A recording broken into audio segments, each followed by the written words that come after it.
Agora com o nosso quadro Educação, com a participação do consultor educacional Eduardo Deschamps. Bom dia, professor. Bom dia, Jorge. Bom dia aos ouvintes da Rádio Itaberá Bandeirantes. Prazer estar com vocês aqui. Bom, hoje o nosso assunto é um que tem chamado muito a atenção, e lá vamos nós, né? Falar de futebol com educação. Verdade. De novo, né? Mas tem chamado a atenção de pais, professores e gestores escolares uma lei aprovada no mês passado que prevê o recesso escolar do ano que vem, que ele acompanhe o período da Copa do Mundo Feminina de Futebol, que vai ser entre 24 de junho e 25 de julho. E essa determinação acabou, né, professor? Gerando muitas dúvidas, né? Então, Jorge, o que acontece é o seguinte, é uma lei muito semelhante a que foi publicada, né, aprovada em 2012, antes da Copa do Mundo masculina. Então, antes que as pessoas achem que esse é um problema que diz respeito apenas à Copa Feminina, já teve essa discussão lá em 2012, 13 e 14 em relação à Copa do Mundo masculina. É a chamada Lei Geral da Copa. Então, nessa lei, o governo ele define uma série de questões que dizem respeito à segurança, questões econômicas, questões de ingresso, de impostos e assim por diante, que passam a vigorar naquele período de realização da Copa do Mundo, até porque é um evento internacional, né, que é comandado pela FIFA, e aí eles acabam abrindo algumas exceções em relação a algumas legislações específicas que a gente tem no Brasil. Isso é um item, não só no Brasil, em outros países também, né? Isso é um item que normalmente aparece quando ocorre a candidatura para a Copa do Mundo. Então nós vamos ter a Copa do Mundo Feminina, de 2027, né, vai ser no Brasil, que é muito bacana. Eu acho que é importante até para que você fortaleça, né, o esporte no Brasil, principalmente a modalidade feminina, né? Mas ele está trazendo um item que lá em 2012 já tinha aparecido e que, na verdade, mexe muito com a vida das pessoas, que é a questão da definição, quase como uma determinação, como se fosse uma obrigação, de que o período de recesso escolar no meio do ano, né, que eles chamam de férias escolares, tá? Mas a gente tem um termo também que a gente tem que tomar muito cuidado para lidar, porque isso não significa férias dos professores, por exemplo, que as férias normalmente são no início do ano, mas férias escolares ou recesso escolar, e que ele passe a ser de um mês. E isso tem alguns impactos, Jorge, porque, na verdade, desde que a LDB transformou o número de dias letivos, que a LDB ela define que você tem que ter uma determinada carga horária, 800 horas, por exemplo, para ensino fundamental e 1.000 horas mínimas por ano para ensino médio, dentro de 200 dias letivos. Essa é a regra. Quando a gente vai fazer o calendário, a gente tem que cumprir isso. E os 200 dias letivos não podem envolver, por exemplo, recuperação, exames, porque tem que ser aquilo que efetivamente todos os alunos estiverem cumprindo na escola. Isso tinha mudado, em 96 mudou. Muita gente às vezes pergunta, né? Porque a gente começa normalmente as aulas agora em fevereiro, termina ali final de novembro, início de dezembro, com duas semanas de recesso escolar no meio do ano. Normalmente esse é o novo calendário. E quando eu era, por exemplo, mais novo, né, a gente começava as aulas em março, né? Ia até novembro, um pouquinho de dezembro, e às vezes tinha até um mês de férias em julho, né? Por que mudou? Desde 96, a LDB ela transformou o que era 180 dias letivos em 200 dias letivos. E ao fazer isso, ela aumentou efetivamente quase um mês de aula a mais que a gente tem. Considerando que a gente tem 5 dias por semana úteis, né? Não tem aula normalmente no final de semana, então são 200 dias, 20 dias a mais, e isso dá em torno de 4 semanas, ou seja, um mês a mais. Por isso que a gente começa mais cedo, ou em fevereiro, e normalmente tem um recesso mais curto no mês de julho, tá? Então isso vem desde 96. Então a hora de você fazer o calendário, você precisa ajustar isso. Você já começa normalmente em fevereiro, faz o recesso em julho e depois termina ali por novembro, às vezes avança um pouquinho em dezembro. E a lei agora ela diz não, você teria que compatibilizar o recesso de julho dentro do período da Copa, que é de um mês. Portanto, a gente precisa acrescentar um recesso de 2 semanas no meio do ano, o que significa dizer iniciar mais cedo ou terminar mais tarde, para cumprir os 200 dias letivos. E isso significa, muito provavelmente, ter que iniciar as aulas lá no mês de janeiro, ou avançar no mês de dezembro, ou dar aula sábado. Essas são as alternativas, senão eu descumpro a LDB. Então você imagina as famílias com toda uma programação de férias que já tem normalmente no mês de janeiro, ou lá em dezembro, ou mesmo em julho, tendo que se reorganizar, porque as escolas vão ter que começar mais cedo o ano letivo, né? Ou terminar mais tarde. Então você vê que a lei, ainda que ela tenha uma boa intenção, quer tentar fazer com que todo mundo foque na questão da Copa do Mundo naquele período, ela traz uma mudança, né, um incômodo gigantesco para muitas famílias e para as escolas. Inclusive tem outros fatores, né, que tem que ser levado em consideração. Por exemplo, o período de recesso escolar de um mês, ele impacta como, por exemplo, para as famílias carentes, onde normalmente as crianças elas têm nas refeições das escolas uma questão nutricional muito importante para elas. Então, elas não vão ter a refeição no mês de julho inteiro, né? Praticamente um mês sem refeição. Como é que fica a alimentação escolar? Como é que fica a aprendizagem? Quando você para muito tempo, principalmente no meio do ano letivo, para você recuperar, é sempre muito complicado. Então, tem questões pedagógicas, tem questões operacionais, que a lei ela acaba deixando de considerar, e isso gerou essa dúvida para todas as escolas, né? E as discussões estão sendo feitas nas escolas e nos conselhos estaduais e municipais de educação. Na Europa, nos Estados Unidos, a realização da Copa do Mundo coincide com a mudança do calendário escolar, né? Porque lá é o período de férias de verão deles. É o período de férias de verão. Então, o ano letivo termina em julho. Exato. Praticamente. Exatamente. Então, não tem impacto praticamente nenhum. E tem lá o eles mínimo não têm, impacto possível. E lá eles não né? têm a história dos 180 ou 200 dias, né? Eles têm, basicamente, são 180 dias. Lá eles mantêm os 180 dias, só que eles têm ensino em tempo integral, então é mais tempo. Então, os períodos de recesso escolar ou de férias escolares, eles são maiores. Eles têm, de fato, mais tempo. Dependendo do lugar, ali no período de dezembro e janeiro é um pouquinho menor, tá? Mas às vezes dá um mês. Mas no período das férias de verão chega a dar até 3 meses de férias. Então, ali não tem problema. E é justamente quando acontece a Copa do Mundo, que é no período de férias escolares, ou como você falou, a mudança do ano letivo, que a mudança do ano letivo deles lá acontece no meio do ano, né? Só estou falando isso porque a gente vem de uma Copa do Mundo e as Isso. pessoas podem pensar, pô, mas lá não impacta nada, aqui estão querendo inventar a história. Mas é que é diferente. Diferente, né, Jorge? E é um fator super importante da gente considerar, porque isso mexe na organização das famílias, né? Agora, lá em 2012, o Conselho, eu ainda não estava no Conselho Nacional, eu entrei no Conselho Nacional em 2016, mas lá em 2012 o conselheiro Mozart, depois foi meu colega no Conselho Nacional, ele fez um parecer, o Conselho Nacional foi instigado, né, por conta disso, ele fez um parecer, ele disse, na época, né, o seguinte, olha, gente, são 2 leis, as 2 leis continuam valendo, porque os dispositivos da LDB não foram revogados. Então, o parecer do Conselho Nacional, em apertada síntese, como dizia minha advogada, minha procuradora da universidade, né, ele disse o seguinte, olha, nas cidades onde tem jogo, faz muito sentido você, de fato, não ter atividades escolares, porque isso movimenta a cidade de uma maneira diferente. Mas no resto do Brasil, onde não tem jogos, não faz sentido. Então, ele deu meio que a ideia de dizer o seguinte, olha, onde não tem jogos, exerça-se a autonomia de cada sistema, e onde tem jogos, cada sistema vai adaptar de acordo com as condições e necessidades que tem.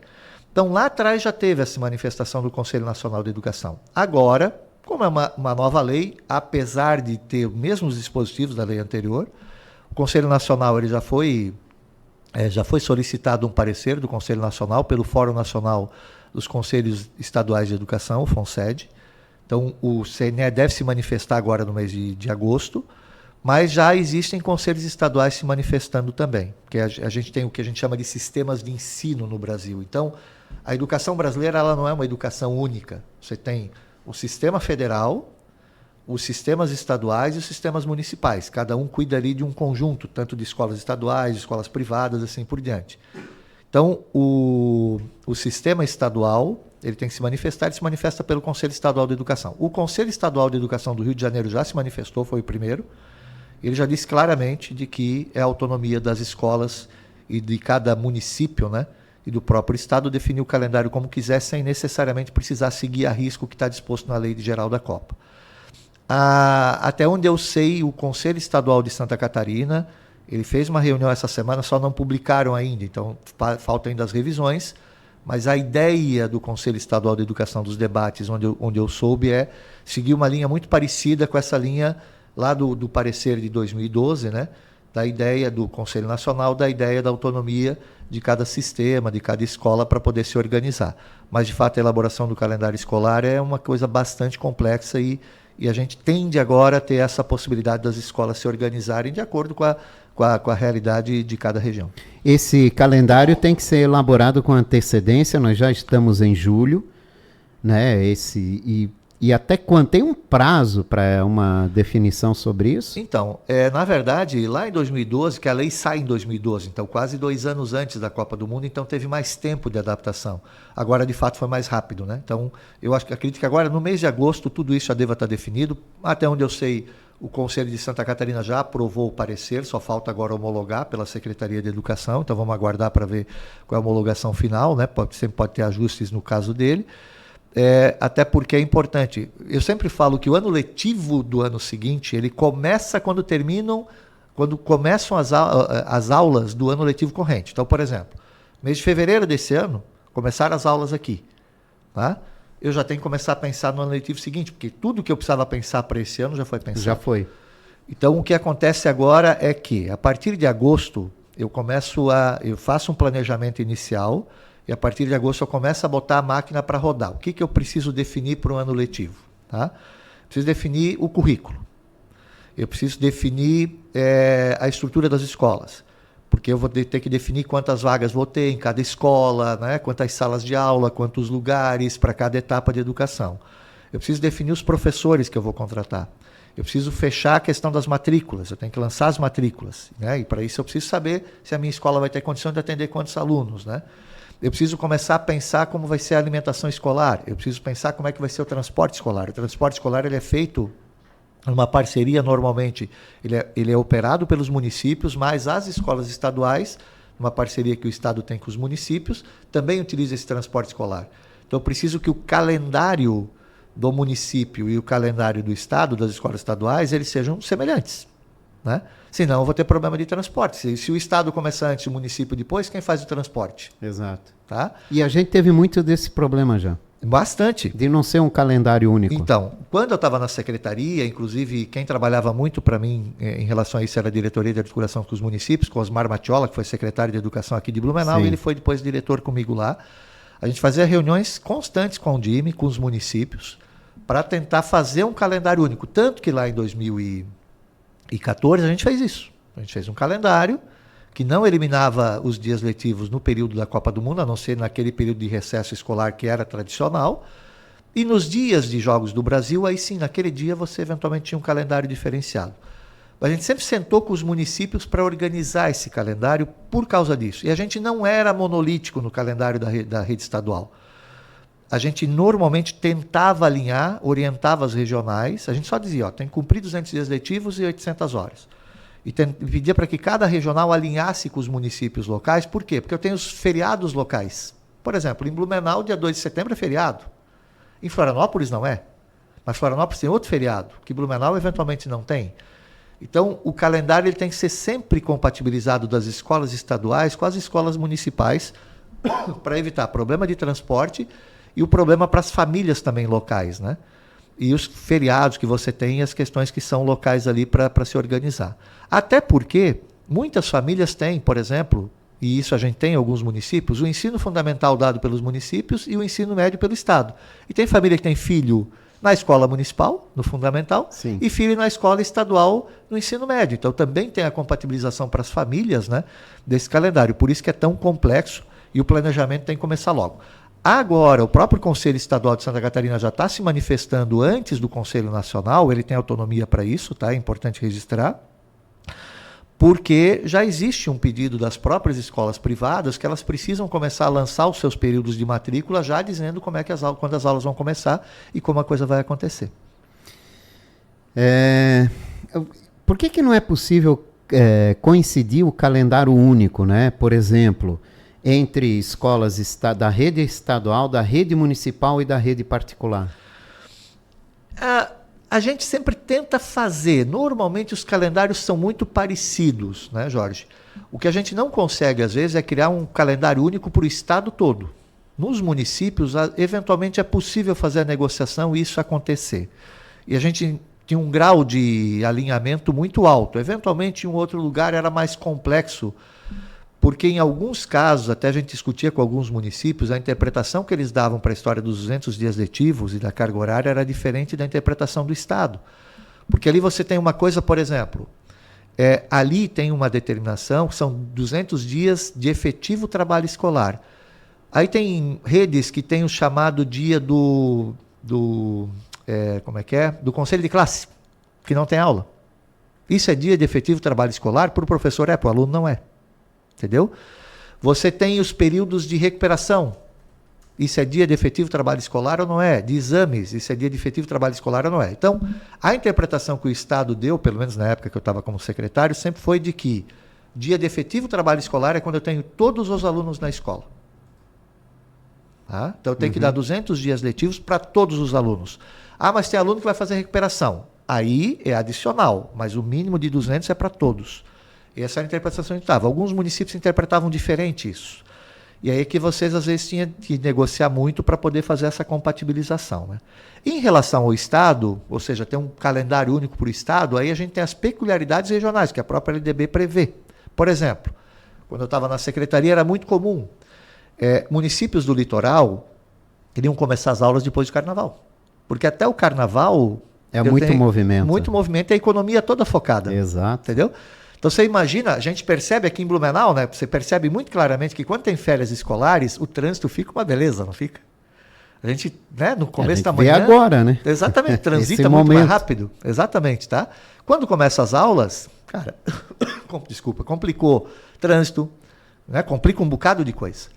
Então, os municípios do litoral sempre, né, gostariam de começar as aulas mais tarde, tá? O que reduziria, eventualmente, o tempo de recesso escolar do meio do ano, às vezes até para uma semana, e eventualmente avançaria mais no mês de dezembro. Né?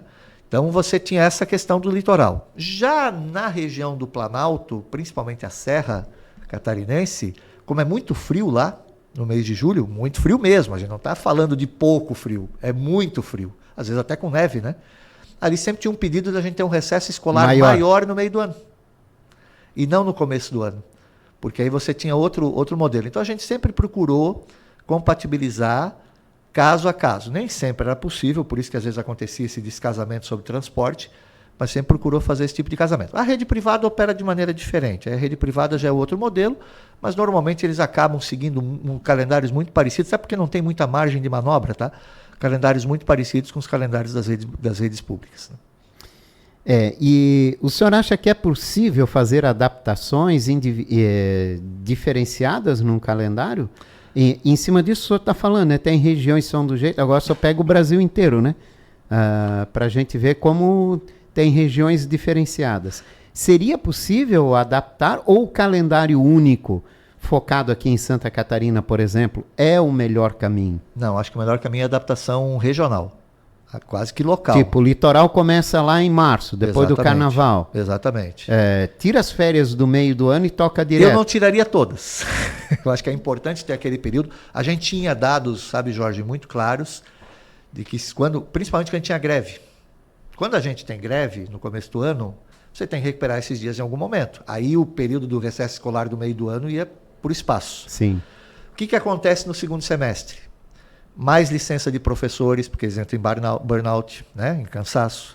Os alunos começam a perder rendimento. Então, aquele período de recesso escolar do meio do ano, ele é importante para que você possa ter ele não pode ser muito longo, porque senão você perde a linha. Sim. Mas ele é importante para fazer quase como se fosse uma regeneração cerebral para você poder encarar o segundo semestre, porque senão a coisa começa a pegar. A gente tinha muito claro isso.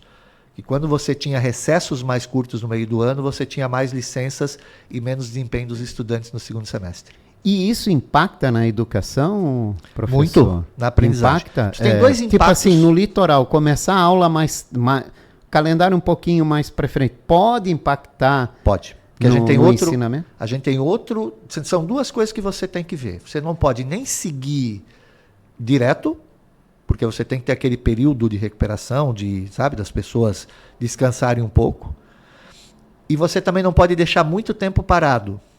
Porque também tem pesquisas que apontam que, e principalmente por causa das férias do início do ano, que normalmente são férias de 30, 45, 60 dias, tá? Para os alunos. Tem estudos que apontam que nesse período de férias mais longas, o retorno dos alunos, quando você faz avaliações diagnósticas, muitas coisas que eles aprenderam no ano anterior, você tem que revisar nesse ano que eles já esqueceram. Já desaprenderam, entre aspas. Uhum. Então, a educação ela trabalha muito com a questão da neurociência, né? Ou seja, o quanto o seu cérebro está preparado para que ele, de fato, possa incorporar todos aqueles conhecimentos que vão ser trabalhados com o estudante naquele período. Então, não pode nem parar demais e nem parar muito pouco. Você tem um ponto ótimo ali de operação para que você consiga ter o melhor desempenho de aprendizagem possível. E voltando a falar sobre o possível folga prolongada no meio do ano que vem, né, de um mês entre junho e julho por causa da Copa do Mundo. Os pais precisam se preocupar desde já, ainda é cedo, ou devem ficar atentos? E como acompanhar tudo isso, né? Como entender, por exemplo, o que a rede municipal aqui vai decidir, o que a rede estadual vai decidir, o que Santa Catarina vai decidir?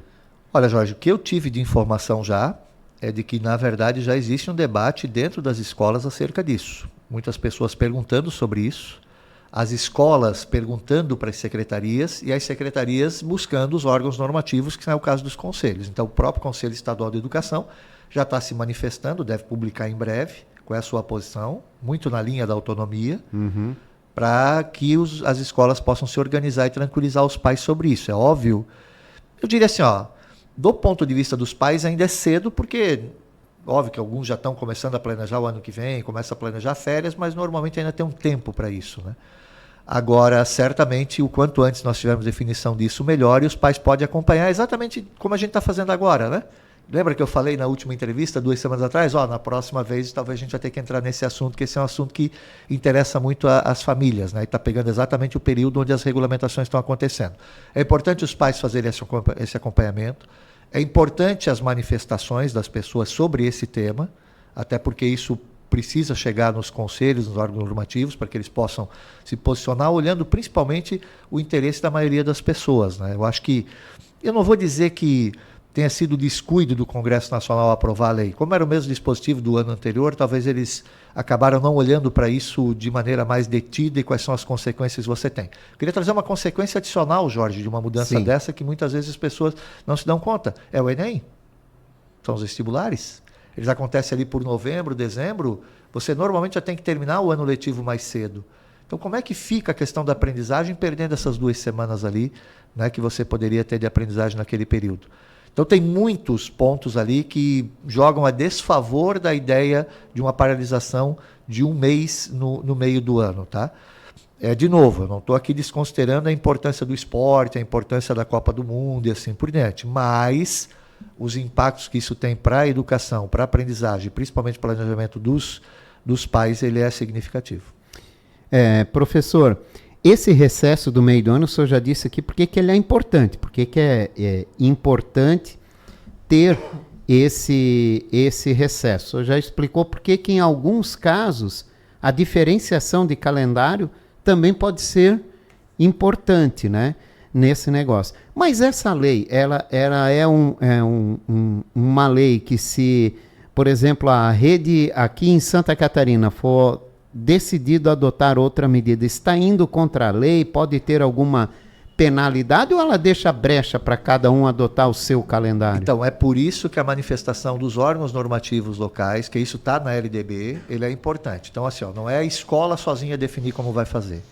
Eu acho que é importante ter a manifestação do Conselho Estadual de Educação, do próprio Conselho Nacional de Educação, do Conselho Municipal de Educação, regrando como isso vai funcionar. Lá em 2012, tanto o Conselho Nacional quanto o Conselho Estadual se manifestaram no sentido de que a lei era apenas uma indicação. Que se você quisesse seguir a lei e dar realmente o recesso de um mês naquele período, podia. Se você não quisesse cumprir daquela maneira, também podia. Então a lei era muito mais uma sugestão, uma indicação do que uma obrigação. A lei da Copa. Por quê? Porque ela colidia com itens da LDB. Então nós temos 2 leis que têm possibilidade de colisão. Uma que trata da autonomia dos sistemas, outra que trata do posicionamento para aquele período da Copa do Mundo, tá? Então ali se chegou num consenso de que você teria a lei geral da Copa como um indicativo, não como uma obrigação. Tá? Certo. Então, a posição dos conselhos de educação estadual, municipal e o nacional, ele é muito importante. Por isso que os conselhos estão se manifestando, porque eles é que acabam ditando a norma e a regra de como cada escola deve se comportar, no nível da autonomia que cada escola tem, mas aí tem as regras do sistema, né, de ensino que devem ser seguidas. Então vai ter ali a posição do conselho e a lei nacional. Então as escolas seguem ou por uma opção ou por outra opção. Exatamente. Vai ser a tendência de 2014 foi essa, tanto que nós da Secretaria de Educação na época a gente lançou o calendário e não seguiu um mês de recesso no meio do ano. A gente apenas disse, olha, quando tiver jogo do Brasil, naquele dia você não precisa ter dia letivo, mas depois tem que recuperar aquela carga horária, né? Porque a gente estava amparado exatamente pelo posicionamento dos órgãos normativos, que era o caso dos conselhos, que a própria LDB, que é outra lei, né?